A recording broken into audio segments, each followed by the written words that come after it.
আসসালামু আলাইকুম ভাইয়া, দুই চারটা কথা কম, রাগ করবেন? রাগ করলেও কিছু করার নাই। কথাটা হইলো, গতকালকে এই যে ব্রাজিলের নেইমার দলের সুযোগ পাইছে, তো এটা শুধু ব্রাজিল ফ্যানরা খুশি এটা তো না, কিন্তু আমরা আর্জেন্টিনা ফ্যানরা তার চেয়ে বেশি খুশি। কিনলে আমরা খুশি, এবার শুনবেন নি, কিন্তু রাগ করতে নাইতেন না। ঘটনাটা হয়েছে, এই যে ব্রাজিলের স্কাউট ঘোষণা করছে যদি নেইমারের যদি ব্রাজিল দলে না লইতো, যদি ব্রাজিল তাড়াতাড়ি মনে করেন বিশ্বকাপ থেকে বাদ হয়ে যা, তখন কিন্তু আঙ্গুর নেইমার তো খেলানো।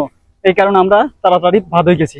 এই কারণে আমরাও খুশি যে নেইমারের মতো একটা প্লেয়ার ব্রাজিলের দলে সুযোগ পাইছে। আরো কয়েকখান কথা ভাইয়া কম, রাগ করবেন? রাগ করলেও ভাইয়া কিছু করার নাই। কত হয়েছে, এই যে আর্জেন্টিনার সাথে আপনারা কখনোই তুলনা করি কোনো লাভ হইতে না, বুঝছেন না? কারণ আর্জেন্টিনা হচ্ছে সবচেয়ে সেরা দল আমাদের দলের মধ্যে। আর আরেক কথা না, ভুলের রাস্তা চেঞ্জ করে এদিকে চলে আসি। তো আসল কথা হচ্ছে, এখন বিশ্বকাপে আর্জেন্টিনা সুযোগ পাইছে, ব্রাজিলের সুযোগ পাইছে।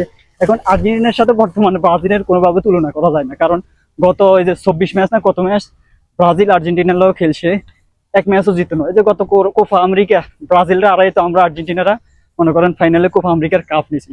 যাই হোক, নেইমার দলের সুযোগ পাইছে, এটা আমরা খুবই খুশি, খুবই ভালো লাগছে। তো কয়েকটা কথা আপনাকে বলছি ভাইয়া, রাগ করছেন? রাগ করে কোনো লাভ নাই ভাইয়া, এবারও কাপ কিন্তু আর্জেন্টিনাদের হাতে যাবো কেন। ভালো থাকিয়েন।